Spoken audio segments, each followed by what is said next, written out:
Amigos e amigas, canal do Xavier. Gente, olha só isso que eu estou vendo aqui, notícia aqui no Jornal Público de ontem. Scholz, que é o líder da Alemanha, quer alargamento da UE, da União Europeia, a leste e propõe fim de decisões por unanimidade. O chanceler alemão defendeu esta segunda-feira o alargamento da União Europeia para incluir os estados dos Balcãs Ocidentais. A Ucrânia, Moldova e Geórgia, esses três países. Agora, gente, é uma insanidade. Eu não sei, parece que esses caras vivem em outro planeta. Ou então, eu nem sei o que dizer, sinceramente. Eu vou dizer alguma coisa, vamos ler mais um pouquinho. Sugeriu ainda uma transição para votação por maioria, já que a unanimidade entre membros se tornaria cada vez mais difícil. Uma vez que está na própria União Europeia, não está havendo mais unanimidade com relação às medidas que eles querem implementar. Houve questão, por exemplo, do boicote ao gás russo, o boicote ao pagamento em rublos, e isso começou a ser rompido porque algumas nações simplesmente não têm condições de fazer isso. O chanceler alemão, Olaf Scholz, comprometeu-se esta segunda-feira em Praga a apoiar o alargamento da União Europeia, imaginando-a com 30 ou 36 membros. O fato da UE continuar a expandir-se para leste é uma vantagem para todos nós, disse o chefe do governo da Alemanha na sua intervenção no encontro sobre o futuro da Europa, que decorre esta segunda-feira em Praga. O líder alemão garantiu estar empenhado no alargamento da União Europeia para incluir os estados dos Balcãs Ocidentais, bem como a Ucrânia, a Moldova e a Geórgia. O centro da Europa está a mover-se para o leste, disse Scholz, chegando a evocar uma União Europeia de 30 a 36 estados muito diferente da atual União. Nesta configuração futura, as regras de funcionamento terão necessariamente de evoluir, sustentou o chanceler alemão. Nesta união alargada, as diferenças entre os Estados-membros aumentarão em termos de interesses políticos, de poder econômico ou de sistemas sociais, disse. A Ucrânia não é Luxemburgo, e Portugal não tem a mesma visão dos desafios mundiais que a Macedônia do Norte, exemplificou Scholz. Assim, quando é necessária unanimidade hoje, o risco de um único país impedir que todos os outros avancem com seu veto aumenta com cada novo Estado-membro, referiu. Foi por isso que propus passar gradualmente a tomada de decisões por maioria na política externa comum, mas também em outras áreas, como a política fiscal, explicou Scholz, não escondendo que isso também teria consequências para a Alemanha. Um eventual alargamento teria repercussões também na composição do Parlamento Europeu, declarou o líder alemão, que continua empenhado no princípio de um comissário europeu por país. Scholz também reiterou seu apoio à proposta do presidente francês Emmanuel Macron para uma comunidade política europeia. Neste novo fórum, seriam discutidos uma ou duas vezes por ano os temas centrais que dizem respeito ao nosso continente como um todo: segurança, energia, clima. Olaf Scholz reservou parte do discurso à guerra na Ucrânia, desenvolvendo a ideia de que os ocidentais estabeleçam uma divisão de trabalho fiável e a longo prazo no que diz respeito ao apoio militar ao país. Neste contexto, Scholz disse poder imaginar que a Alemanha assuma uma responsabilidade especial em termos de reforço das capacidades de artilharia e defesa aérea da Ucrânia, apelando a mais planejamento e coordenação entre os aliados e incentivando os membros da União Europeia a cerrar fileiras, resolver antigos conflitos e encontrar novas soluções. Sobre esta matéria, Scholz defendeu a criação do Sistema Europeu Comum de Defesa Aérea com o objetivo de tornar o continente mais seguro, anunciando que a Alemanha quer liderar tal iniciativa e que irá investir de forma significativa na área da defesa nos próximos anos.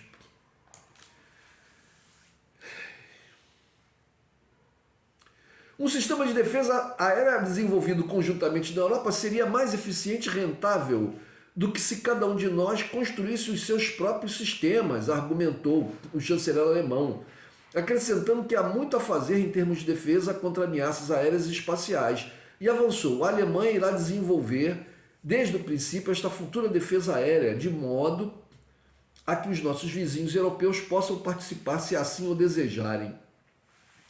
O chanceler alemão, que é regularmente alvo de críticas sobre a suposta timidez das entregas de armas do seu país à Ucrânia, indicou recentemente que Berlim entregaria a Kiev cerca de 500 milhões de euros em novas armas, incluindo o sistema de defesa aérea Iris-T. Vamos manter este apoio de forma fiável e, acima de tudo, durante o tempo que for necessário, garantiu o show, sublinhando que isso também se aplica à reconstrução da Ucrânia, que será um esforço de várias gerações. No dia 25 de outubro terá lugar em Berlim uma conferência de peritos sobre a reconstrução da Ucrânia, que contará com a presença do presidente da Comissão Europeia, Ursula von der Leyen. Muito bem. O que nós temos aqui? Uma insanidade absoluta. Primeiro, gente, é só vocês botarem no YouTube assim, ó. Caos na Alemanha, crise na Alemanha, alemães... preços disparam na Alemanha ou na Europa. Tudo isso que eu falei relativo à Alemanha, coloque em Europa, crise na Europa, inflação na Europa, desemprego na Europa. Vocês vão ver, botem isso no YouTube, vocês vão ver a infinidade de canais de pessoas na Europa, brasileiros que vivem lá, ou pessoas de origem europeia que falam português ou inglês, quem entende inglês ou outras línguas, que estão reclamando do que está acontecendo na Europa, na Alemanha nomeadamente. Há um canal de um cidadão alemão que fala português, tem ligações aqui com o Brasil, a mulher dele é brasileira, que tem um canal, ele fala em português, é um alemão, o nome do canal é Caio o Alemão. Vocês vão ver lá, eu não tenho ligações com esse canal, não estou fazendo propaganda do canal dele, apenas ele é um canal muito visualizado, bastante visualizado aqui, estou dando um exemplo de um. E ele fala todo dia, ele coloca um vídeo, 2 vídeos todo dia sobre o que está acontecendo na Alemanha. Na Alemanha, que é o país mais poderoso e rico da Alemanha. E outros canais, tem um canal, que eu vi ontem, eu não estou lembrando aqui o nome da moça, porque eu vi o canal ontem, mas é de uma moça brasileira que casada com um alemão, vive na Alemanha. Nas prateleiras, ela fala que ela está lá há 15 anos, ela nunca viu isso. O Caio, que é alemão, nasceu na Alemanha, não sei qual é a idade dele, mas aparenta ter mais de 50 anos, nunca viu isso. Prateleiras vazias, faltando produtos nos supermercados, quando as coisas são todas caras, os remédios caros, o aluguel disparou de preço, o combustível disparou de preço, a eletricidade disparou de preço, programas sociais estão sendo extintos. Isso está acontecendo na Alemanha, está acontecendo em vários outros estados europeus. Empresas estão entrando em processo de falência. Tem uma noticiazinha aqui, não sei onde é que está, deixa eu ver aqui. Tem uma noticiazinha aqui que eu separei aqui, que é uma notícia do Bloomberg, da Bloomberg, da edição norte-americana, que está escrito aqui: Europe is now in its worst corporate bond sell-off in decades. O que isso quer dizer aqui? As empresas, isso foi em junho, 24 de junho de 2022. As empresas grandes empresas bem posicionadas, europeias, fizeram uma venda de debêntures em preços muito baixos, assim, uma venda meio que desesperada, que causou, inclusive, notícias como essa aqui da Bloomberg. Eu vou ler aqui. Bom, vou fazer uma traduçãozinha aqui. A Europa está agora em sua pior liquidação de títulos corporativos em décadas, ou seja, títulos corporativos são, assim como existem os títulos públicos vendidos pelos governos, existem os títulos privados das empresas, né? Na verdade, o que é isso? São as empresas. Quando você compra um título público, você está emprestando dinheiro para as empresas, para o Estado. Quando você compra um título de uma empresa, uma chamada debênture, você está emprestando dinheiro para as empresas. Ora, se as grandes empresas europeias tiveram que vender as suas debêntures, jogando os juros pagos lá para cima, é porque a situação não está boa. A situação não está boa. Se você compra um CDB de um banco, né, se você investe dinheiro num CDB de um banco grande, ele diz para você que ele vai te pagar 100% do CDI, ou às vezes até menos, 99, 98 e tal. Mas você encontra aí no mercado, né, bancos pequenos, desconhecidos, pequenas financeiras, pequenas instituições financeiras que estão vendendo, que estão te oferecendo títulos, te oferecendo CDBs a 120, 125% do CDI. Por que razão? Porque eles precisam de dinheiro. Eles precisam de dinheiro, eles não são instituições reconhecidas, populares, então para eles atraírem os emprestadores, porque quando você compra um CDB você está emprestando dinheiro para o banco, para atrair os emprestadores, eles têm que oferecer um dinheiro mais alto, um retorno mais alto. Quanto maior for a necessidade desse banco de dinheiro, mais alto ele vai oferecer o seu índice sobre o CDI.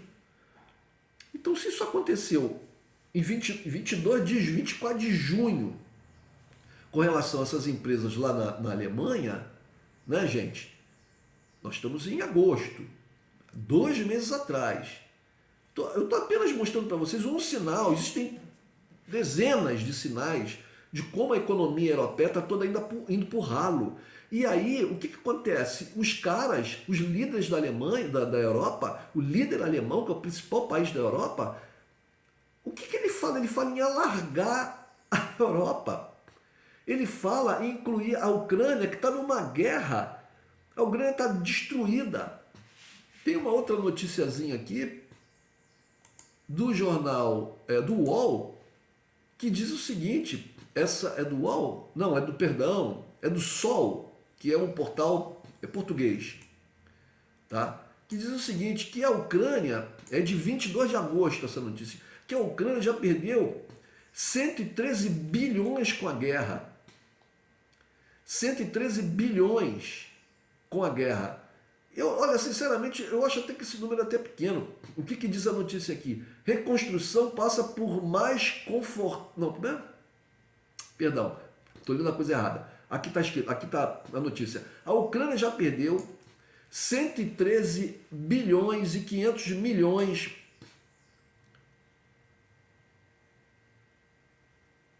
de dólares. Não, perdão, gente, eu tô difícil, hoje está difícil. A Ucrânia já perdeu 113 bilhões de euros. 113 bilhões de euros. O euro, quanto é que está o euro hoje? Hoje é dia 30. Eu vou botar aqui, ó. Euro hoje. O euro hoje está igual a R$5. R$5,11, porque o euro está desvalorizando. Então, se a Ucrânia perdeu 113, você multiplica isso aí por 5. 113 bilhões de euros, você multiplica por 5. O que 550, 565, quase 570 bilhões de reais. Quase 570, só a Ucrânia. E a Ucrânia é um país bem menor do que o Brasil, com uma economia bem menor do que a do Brasil. Se 570 bilhões de reais é uma soma imensa para um país como o Brasil, né? Para qualquer país do mundo é muito dinheiro, imagine para a Ucrânia. E isso pelos cálculos aí desse Sol, desse portal Sol. O portal é o sol.sapo.pt. A Ucrânia já perdeu 113 bilhões de euros desde que começou a guerra com a Rússia há 6 meses. As estimativas são da Escola de Economia de Kiev. Quer dizer, é um dado oficial do governo, mas pode ser um dado enganoso. Eles podem estar até diminuindo as cifras, né? Eles podem estar diminuindo as cifras, isso pode ser até o dobro. Pode ser até o dobro, mais de R$1 trilhão de reais. E aí a União Europeia, que está passando por um processo imenso de desemprego, de recessão, de inflação, que é o pior cenário, né? Inflação com recessão, recessão com inflação. É o pior cenário. Porque se você tem uma economia que está muito aquecida, né? Uma economia que está crescendo, Se você tem inflação junto, é compreensível, porque a demanda pelos produtos aumenta, o preço aumenta. Mas quando você tem uma economia que está em descenso, ou seja, a demanda pelos produtos está diminuindo, e mesmo assim os preços das coisas estão aumentando, o que você faz para consertar isso? Porque, volto lá, quando você está com uma economia bombando, e a inflação está bombando também, você pode, por exemplo, aumentar os juros. Quando você aumenta os juros, você dá um freio no aumento da economia, né? Na economia bombando, você dá um freio na economia e vai diminuir a demanda, os preços tendem a diminuir. Isso em tese, né? Mas quando você tem uma economia, eu estou com a mãozinha aqui fazendo um exemplo, quando você tem uma economia em descenso e os preços subindo, bom, se você aumentar os juros, a economia vai descer mais ainda. E os preços não vão necessariamente parar de subir, porque eles não estão subindo por causa da demanda, porque as pessoas estão comprando mais, não é. Então o que você faz? É muito difícil. Antes de eu continuar, gente, por favor, não esqueçam, deem um like, se inscrevam no canal, façam comentários e compartilhem. Precisamos desesperadamente disso. YouTuber vive de likes, vive de compartilhamento, vive de comentários nos seus vídeos, vive de inscrições no canal. Portanto, eu peço a vocês, compartilhem o vídeo. Vocês que estão me assistindo agora, que gostam do meu canal, que querem reclamar, falar alguma coisa, podem comentar, falem à vontade. Só não podem, se for uma coisa agressiva muito, se for uma coisa insultosa, se for uma coisa, eu nem sei se falei a palavra certa, insultosa, insultosa, vou até procurar essa palavra, não sei se eu usei a palavra correta. O português é uma língua complexa, a gente estuda, mas às vezes não sabe o que está falando. Mas se for alguma coisa que venha a agredir e tal, eu apago, né? Agora, pode ser uma coisa contrária do que eu penso, mas se for bem colocada, né? Respeitosamente bem colocada, como questionamento ou como pergunta, né? Ou se colocar dados aí, eu vou procurar, vou estudar e vou responder. Tá bom, gente? Por favor, façam isso. Like, compartilhamento, comentários e inscrevam-se no canal. Mas voltando lá. Ou seja, enquanto que o cenário da Europa é esse cenário tenebroso e todos os indicadores, todo mundo fala a questão do inverno. Eles deveriam chegar no inverno com 80% de reservas de gás. Eles estão, pelo último número que eu vi, a 55%. E esse 55% pode até diminuir até a chegada do inverno. E falta pouco. Falta pouco, gente. Né? Porque na Europa, acabou o verão, as temperaturas já começam a cair mais rapidamente. Não é como no Rio de Janeiro, não é como num país tropical, né? Não é como no Nordeste do Brasil, em outras regiões, mesmo no Norte, ou no Centro-Oeste. No Sul é um pouco mais frio. Mas que você acabou o verão, né? E você ainda tem um outono que ainda é quente. Não, acabou o verão, as temperaturas começam a cair muito rapidamente. No inverno é neve, são temperaturas de 15 graus. Na Alemanha tem temperatura de 15 graus abaixo de zero. Em muitos locais, em muitas cidades, por muitos dias. Como é que a população, as pessoas têm que consumir, as pessoas têm que aquecer suas casas, os espaços públicos, hospitais, escolas, etc. Como é que as pessoas vão voltar para o século XIX? As pessoas vão voltar para o século XIX. Com a alta da eletricidade, as empresas alemãs vão ter que aumentar os seus produtos para exportação e vão competir já em desvantagem com outros países que produzem as mesmas coisas, como por exemplo a China. A China está disputando com a Alemanha na área dos equipamentos, das máquinas. Está disputando com a Alemanha. Se a Alemanha aumentar muito seus preços, a China toma seus mercados. A China e outros países.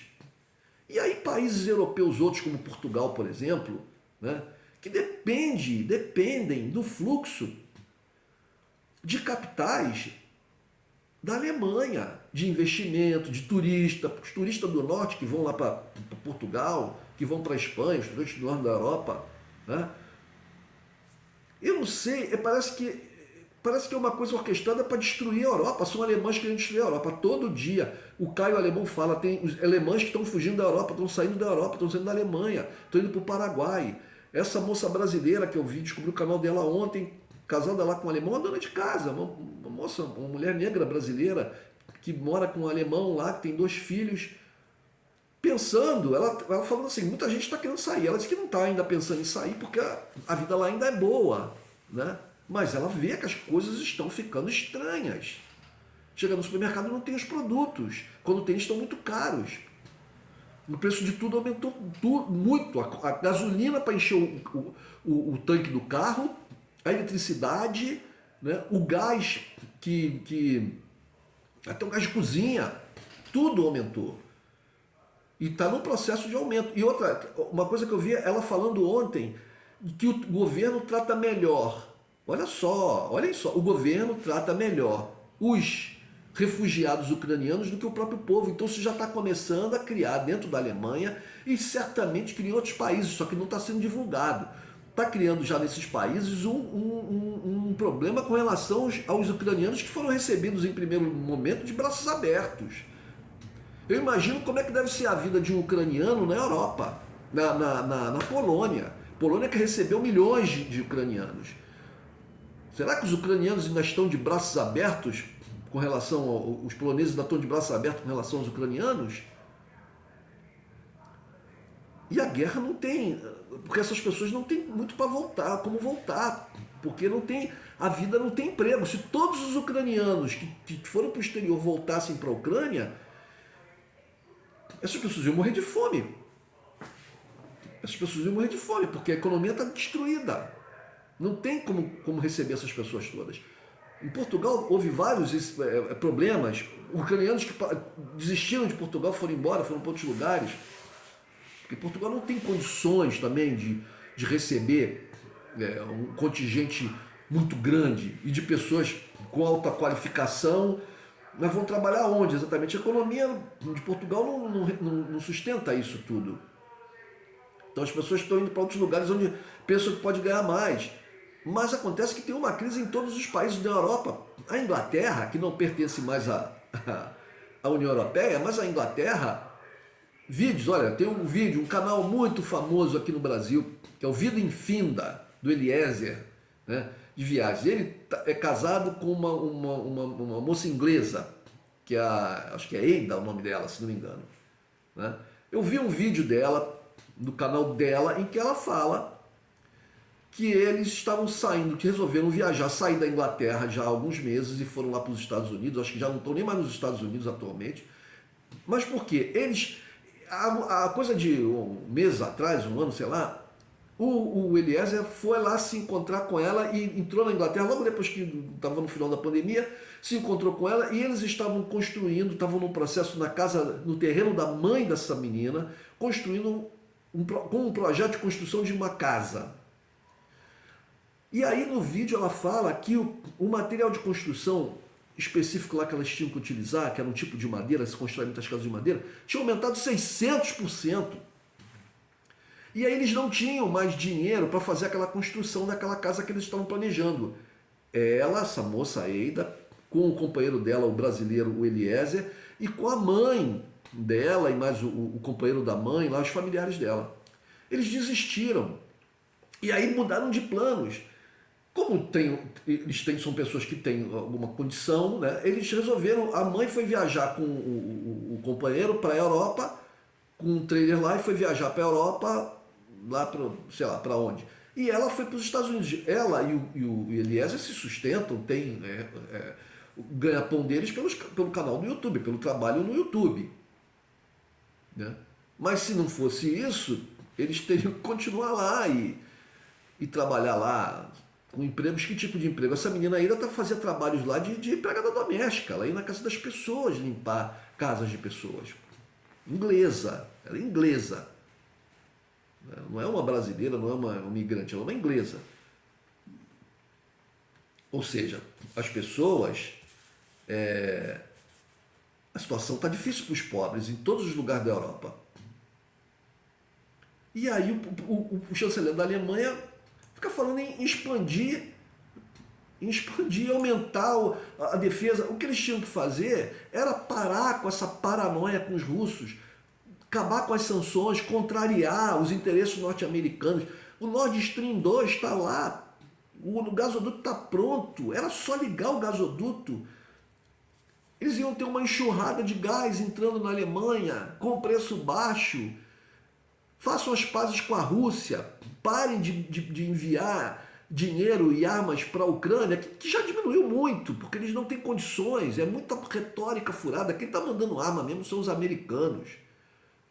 Mas parem com isso, que tudo se resolve. Mas eles não podem fazer isso porque eles são vassalos norte-americanos que estão agindo contra o seu próprio povo. Não interessa que o povo passe fome, desemprego, não interessa. Eles têm que seguir o plano. O plano, qual é o plano? O plano é... Tudo indica que é isso. Tem as pessoas aí que o pessoal diz que é da teoria da conspiração, mas que fala do grande reset e tal, não sei o quê. Mas parece que tudo é isso. Eles querem destruir a Europa. E destruindo, causando uma grande crise financeira na Europa, eles espalham essa crise pelo mundo inteiro, né? E essa crise no mundo inteiro satisfaz os interesses americanos porque trava o crescimento da China, né? Porque causa problemas econômicos para a Rússia, para ela continuar com sua política de defesa, né? E os americanos vão sofrer um pouco, também o seu povo, mas como eles têm muito capital acumulado, as estruturas atuais não são abaladas, as estruturas que favorecem os americanos, o comércio em dólar, né? O petrodólar, tudo isso favorece os americanos. Então isso tudo é mantido. Se tem uma grande crise, uma crise violenta, ao mesmo tempo a Europa se empobrecendo muito, fica mais submetida aos americanos, só pode ser isso. É triste. Gente, vamos pensar, hein? Um abraço.